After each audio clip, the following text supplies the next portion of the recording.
नमस्ते। म सियोनाको मम्मी एलिना गुरुङ श्रेष्ठ। म सियोनाको बुवा डाक्टर सन्दीप श्रेष्ठ। अनि सबैजना सन्चै हुनुहुन्छ होला है। आज चाहिँ हामी धेरै दिनपछि लाइभ आयौँ। आज चाहिँ नानुको हेल्थ कन्डिसन अनि पैसा कलेक्सन र हजुरहरूलाई थ्याङ्क यू भन्ने हामीहरू लाइभ आएको हो। सुरुमा चाहिँ नानुको हेल्थ कन्डिसन भन्नुपर्दाखेरि हुन्छ। नानी अहिले एकदम सामान्य अवस्थामा छिन्। अहिले चाहिँ नानु हामीसँग छैन। नानु अहिले यो पोल्यान्डको युनिभर्सिटी अफ वार्सा हस्पिटलमै हुनुहुन्छ।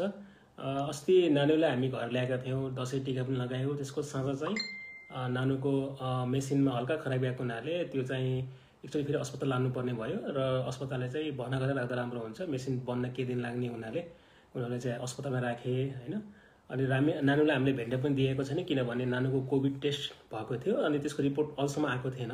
अलिकति डाउटफुल रिपोर्ट भएको हुनाले हामीलाई भेट्न दिएको थिएन। आज नेगेटिभ आएको छ र आजदेखि चाहिँ अब भेट्न दिइन्छ। हामी अब भेटेपछि तपाईँहरूलाई नानुलाई पनि देखाउनेछौँ कस्तो छ नानुको अवस्था। खासै नानुको अवस्थामा अरू त्यस्तो कुनै पनि उतार चढाव केही पनि छैन। उसले राम्रो खानाहरू लिइरहेको छ, वेटहरू बढाएकै छ के अरे। अब अरू अब उपचार भन्न अब हामीले चाहिँ मेन पोल्यान्ड आउनुको कारण हजुरलाई थाहै छ होइन। यहाँको पाउने स्पिनराजा भन्ने दबाईको लागि हामी खास आएको थियौँ। अब त्यो पनि पाउन सकिन्छ भन्ने कुरा आएको छ होइन। त्यसको लागि यो 16 तारिकमा चाहिँ हाम्रो अर्को यहाँको ठुलो अस्पताल सिजेडी भन्ने अस्पतालमा हाम्रो एपोइन्टमेन्ट छ। त्यसपछि त्यो सुई हामीले पाउने नपाउने कुरा निर्धारण हुन्छ। त्यो सुई पाए पनि नानुको रोगमा धेरै बढ्न दिँदैन, त्यसले रोकथाम गर्नेछ ताकि हामीसँग अझ टाइम हुनेछ जिन थेरापी लिनको लागि। र हाम्रो मेन उद्देश्य भनेकै नानुलाई यो जिन थेरापी भन्ने दबाई दिने हो। त्यसको लागि हामीले फन्ड कलेक्सन गरेकै छौँ। त्यस्तो नानुको अरू त्यस्तो केही मेडिकल अपडेट भने म तपाईँलाई बेला बेलामा जानकारी गराउने छु। त्यसबाहेक नानुलाई अरू फिजियोथेरापी, पल्मोनरी थेरापीहरू पनि भइरहेको छ। त्यो चाहिँ अब यो जरुरी छ होइन, दबाई मात्रै जरुरी होइन, सबै कुरा जरुरी। ठिक छ। अब यसरी नै अब हामीले टाइममा अलिकति हाम्रो समय व्यस्त गर्दा पनि हामी टाइममा आउन सकेनौँ। यसको लागि धेरै धेरै क्षमा प्रार्थी छौँ हामी सब दुवैजना। जस अहिले भन्नुपर्दा नानु एकदम ठिक छन्। अब अरू चाहिँ उहाँले भन्नुहुन्छ।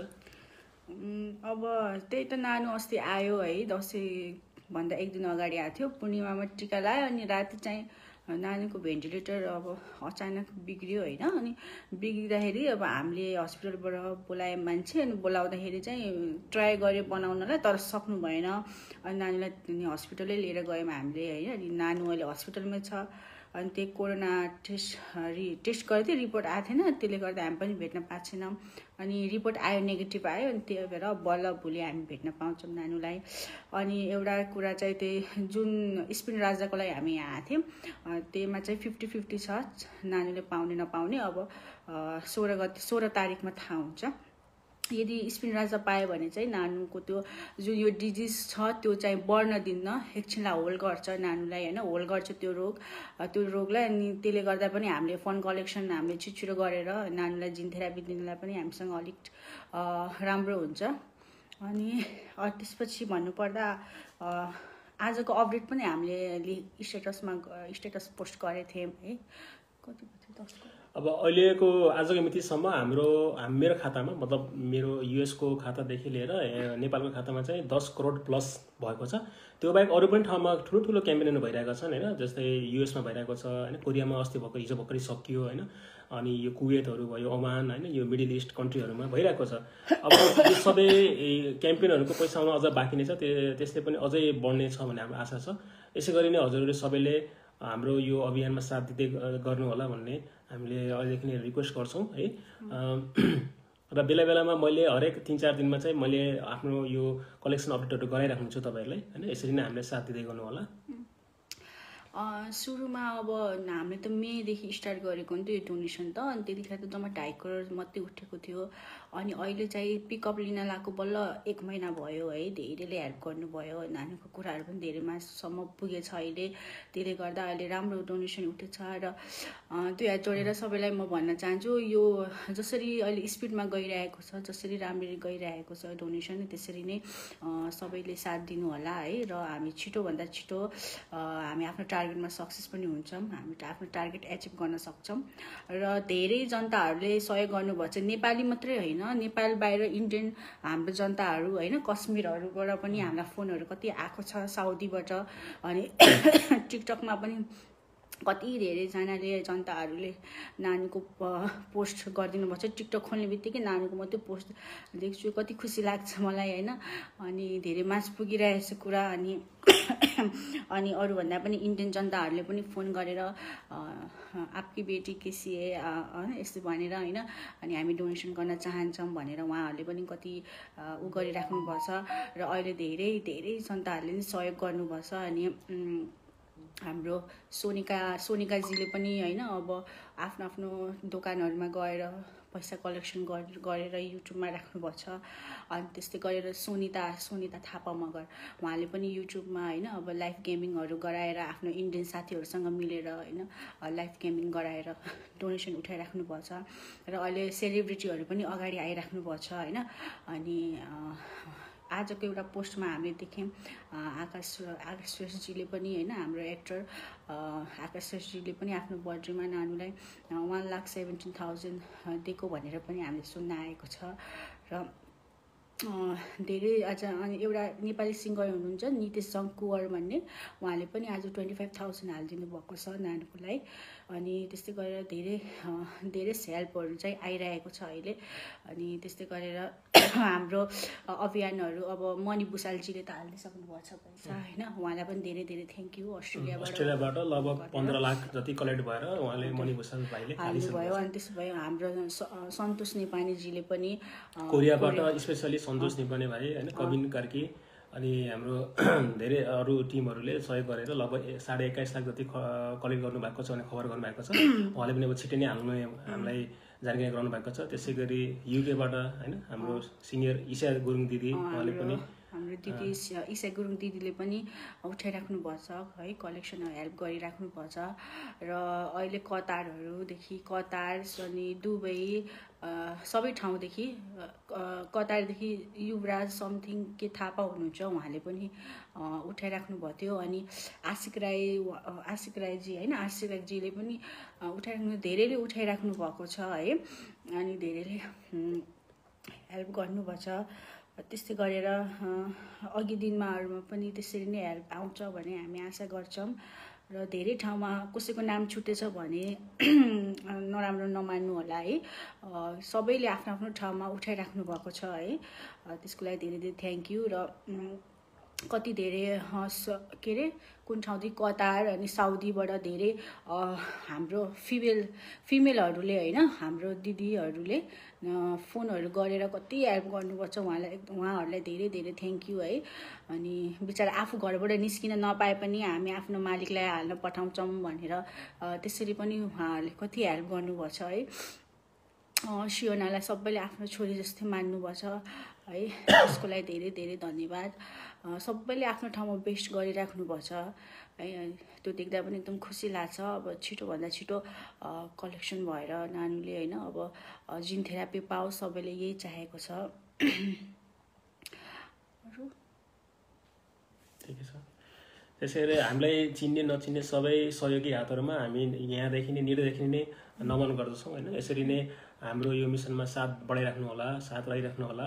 अनि जबसम्म यो मिसन पुरा हुँदैन, जबसम्म नानुको लागि यो मिसन हामीले सक्सेस पार्न सक्दैन, तबसम्म हाम्रो यो मिसनमा लागिराख्नु होला भनेर एकदमै विनम्र अनुरोध गर्दछौँ। अब हामी जो मिसनको आधासम्म आइसकेको छौँ, अब आधा मात्रै सफर हामीले कभर गर्न बाँकी छ। यसरी नै सबै साथ दिइराख्नुहोस् है। हजुर, अहिले त 40% जति मात्रै उठेको छ होइन, हाम्रो आधीभन्दा धेरै उठाउनु बाँकी छ। र अहिले सबै नेपाली जनतादेखि लिएर हाम्रो नेपाल बाहिर इन्डियन जनताहरूले पनि अहिले धेरै साथ गर्नुहुन्छ। अब यत्रो धेरै जनताहरूले साथ दिनुभएको छ होइन। अब यस्तो यो सबै उठेको देख्दाखेरि सरकारले पनि सहयोग गर्नुपर्ने हो होइन। सरकारले 25 करोडै सहयोग गर्न नसके पनि त थोरै अमाउन्ट अमाउन्टमा भए पनि सरकारले त हामीलाई सहयोग गर्नुपर्ने हो सियोनालाई होइन। तर अब थाहा छैन उहाँसम्म यो कुरा पुगेछ कि नै के हो भनेर। तर जस हाम्रो नेपाली जनताहरूदेखि लिएर अरू जनताहरूले यति हेल्प गर्नुभएको छ। साँच्चै भन्नुपर्दा हामी नेपालीहरूको मन एकदमै ठुलो छ है। अनि फर्स्ट रेकर्ड होला है नेपालमा एउटा बच्चाको लागि यति ठुलो अभियान चलाएको, सबै एकजुट भएको, यति युनिटी है। फर्स्ट टाइममै हामीले होइन यो देखेको हो। यस्तोले एउटा बच्चाको लाइफ सेभिङको लागि सबै उठ्नुभएको छ होइन। हामीले त स्ट्रगल लियौँ होइन, सुरुमा हामीले स्ट्यान्ड लियौँ र अहिले हजुरहरू सबैले आफ्नो इफोर्ट दिनुभएको छ, स्ट्रगल गरिराख्नु भएको छ। एउटा सबै ठाउँमा होइन, एउटा सानो ठाउँदेखि लिएर सबै ठाउँमा होइन। अब भर्खर टिनेजहरू होइन, टिनेज भाइ दिदीहरू भाइ अब बहिनीहरू होइन, अब उठेर डोनेसन बक्स लिएर हिँडिराख्नु भएको छ। त्यसै गरेर अब एउटा के अरे आज लाइभ गर्नुभएको थियो नि हार्ट बिट च्यारिटी फाउन्डेसनबाट पनि होइन। अब डान्स गरेर त्यस्तै गरेर अब गाना गाएर सबै कति फन्ड कलेक्सनहरू गरिराख्नु भएको छ। उहाँहरूलाई पनि एकदम थ्याङ्क यू। अनि अस्ति हिजो भर्खर एउटा टिबेटियन युथ क्लबले पनि है हामीलाई कति 5.5 लाख सहयोग गर्नुभएको छ। मान्छेले जसरी आफ्नो माध्यमबाट जसरी पनि सहयोग गर्न कोसिस गर्नुभएको छ। धेरै थोरै भन्ने कुरा आउँदैन होइन, सहयोगमा ठुलो कुरा हो। कतिले सेयर गर्नुभएको छ, त्यो नै हामीलाई ठुलो कुरा हो। नानीको लागि तपाईँले आफ्नो दिमागमा राख्नुभयो, आफ्नो मनमा बसाउनु भयो होइन, त्यो नै हामीलाई ठुलो कुरा हो। त्यही त कतिले अब भन्नु पनि भएको छ होइन, मसँग छैन पैसा, मैले दिन सक्दिनँ, तर म चाहिँ प्रार्थना गर्छु भनेर भन्छ। त्यसमा पनि गाह्रो पिरोहरू नमान्नु होइन, कसैसँग हुन्छ कसैसँग हुँदैन। तर नसक्ने उहाँहरूले पनि जियो सेयर गरिदिनु भएको छ नानीको होइन यो पोस्ट, त्यस्तै गरेर आशीर्वाद दिनुभएको छ। त्यही नै ठुलो कुरा हो है। त्यही हो। अब हामी सबै फर्स्ट टाइम होला यसरी नेपालीहरू एकजुट भएर एउटा बच्चाको लागि गरेको। र सियोनालाई सबैले आफ्नो छोरी जस्तै मानेर है कति सहयोग गर्नुभएको छ होइन। यो देखेर पनि एकदम मलाई खुसी लाग्छ साँच्चै। सियोना र हामी हस्बेन्ड वाइफ एकदम भाग्यमानी छौँ होइन। हामी यस्तो हजुरहरूको साथ, एउटा नेपालीको साथ हामीले पाछौँ है। र हाम्रो नानु पनि एकदम लकी छ, धेरैको माया सपोर्ट आशीर्वाद पाछ नानुले पनि। हजुर भर्खरै एकजनाले लेख्नु भएको छ बिरामी जस्तो देखिनु भएको छ भनेर लेख्नु भएको छ होइन। हामी बिरामी त त्यस्तो भएको छैन, तर एकदम थकित चाहिँ छौँ है। अब निन्द्रा लाग्दैन होइन, धेरै सोच मानसिक तनाव छ होइन, सबै फिजिकल स्ट्रेन्थ दौडधुप गर्नुपर्छ होइन। नानी छैन होइन, अब त्यसले गर्दा अब 3 दिनदेखि नानीलाई पनि भेट्न पाइएको छैन, त्यही भएर अलिकति चिन्ता त लाग्ने नै भयो। चिन्ता लाग्छ। र अनि अब कति धेरै मेसेजहरू पनि आउँछ, फोनहरू आउँछ, सबैको उठाउनु पर्यो। अनि मेसेजहरू कतिको त छुटिरहेको हुन्छ, मेसेज हामीले देखाउँदै पनि देखाउँदैन होइन। त्यसको लागि सरी, मेसेजहरू यदि टाइममा हामीले रेस्पोन्स गर्न पाएको छैनौँ भने है। अनि त्यसले गर्दा अब मेन भनेको टेन्सन छ होइन, टेन्सनले गर्दा पनि अलिक उ छ। अब जबसम्म नानीले जिन थेरापी पाउन होइन, अब तबसम्म त टेन्सनै छ हामीलाई। र अब नेपाली जनताहरूलाई पनि टेन्सनै छ होइन। अब कहिले पैसा उठ्छ भनेर नि कतिले बिचरा अब उसको टेन्सन लिइराख्नु भएको छ होला है। हुन्छ अब हाम्रो यो छोटो मिठो यो अनुवादलाई अब यिनी बिस्तारै होइन रोक्न चाहन्छु। अब बिस्तारै अब सबै सहयोगी हातहरूलाई अहिले पनि फेरि पनि नमन गर्दै यसरी नै नानुको यो सियोना बचाउ अभियान, सियोना मेडिकल क्याम्पेनलाई यसरी नै सहयोग गर्दै जानु होला। जसरी हुन्छ थोरै धेरै जे हुन्छ प्रार्थना गरेर सेयर गरेर सहयोग गरिदिनु होला। त्यही त अब धेरैले चाहिँ के भन्न, मैले के सुने भनेपछि है, धेरैले के भन्नुहुन्छ भनेपछि अझै टाइम रहेछ 7-8 महिना भनेर भन्नुभयो होइन। हिजो एकजना मलाई दिदीले पनि भन्नुभयो। तर त्यस्तो भन्दा पनि नानुलाई जति हामीले छिटो गऱ्यौँ ट्रिटमेन्ट त्यति नानुको लागि राम्रो, त्यति नानुको आउटकम राम्रो हुने हो है। अनि त्यति नानुको हेल्थमा सुधार हुने हो। त्यसले गर्दा अब हामी सकेसम्म यही 2-3 महिना भित्रै होइन हामीले छिटोभन्दा छिटो पैसा कलेक्सन गरेर नानीलाई दिएको राम्रो हो। किनभने नानीको अब टाइम पनि धेरै कम छ होइन। अब हजुरहरूलाई त थाहा छ यो अब यसको टाइम भनेको 2 वर्षसम्म मात्रै हो। त्यसले गर्दा 2-3 महिनाको हामीले टार्गेट गरेको छौँ होइन। त्यसमा त्यो महिनाभित्र चाहिँ हामीले कलेक्सन गरेर, किनभने धेरै अझै हामीले अरू कुराहरू पनि गर्नुपर्छ। अब पैसा हामीले अब उतादेखि यता ल्याउनु पर्यो, त्यसो भयो अनि अब त्यसमै कति टाइम लस भइहाल्छ। प्लस अब दबाई मगाउनु पर्यो है। अब दबाई मगाएपछि नानीको अरू टेस्टहरू पनि हुन्छ होइन, अब त्यसको पनि अब रिपोर्ट कुर्नु पर्यो। त्यसले गर्दा त अब कति कुरा त अब कति लियोस्, अब 1 महिना त यतिकै वेस्ट जान्छ यताउति त्यो कुराहरू गर्दाखेरि नै है। त्यसले गर्दा अब हामीसँग टाइम पनि धेरै छैन। त्यही भएर चाहिँ अब त्यस्तो धेरै अझै टाइम छ भनेर त्यस्तो चाहिँ नसोचिदिनु होला। छिटोभन्दा छिटो यही 2-3 महिनाभित्र चाहिँ हामीले जसरी भए पनि उठाएर नानीलाई यो ट्रिटमेन्ट चाहिँ हामीले गराउनु नै पर्छ। हस् त आजलाई चाहिँ लाइभ यति नै गर्छौँ। अब अर्कोचोटि आउँदा चाहिँ सियोनालाई देखाउँछु मैले लाइभमा, किनभने हामी पनि भेट्न पाएको थिएनौँ र हजुरहरूलाई पनि धेरैलाई हेर्न मलाई चाहिँ सियोना भनिराख्नु भएको थियो। त्यसले गर्दा हस् त जसरी साथ दिनुभएको छ त्यसरी नै अझै आउने दिनहरूमा पनि साथ दिनु होला र हामी 2 हात जोडेर हजुरहरू सबैलाई थ्याङ्क यू भन्न चाहन्छौँ। सियोनालाई आफ्नो छोरी जस्तै गरेर माया गर्नुभएको छ, आशीर्वाद दिनुभएको छ र जति सक्दो चाहिँ अझै नानीको कुराहरू सबै माझमा पुर्याइदिनु, अझै सहायता गरिदिनु। हस् त थ्याङ्क यू। हस् त धन्यवाद, थ्याङ्क यू।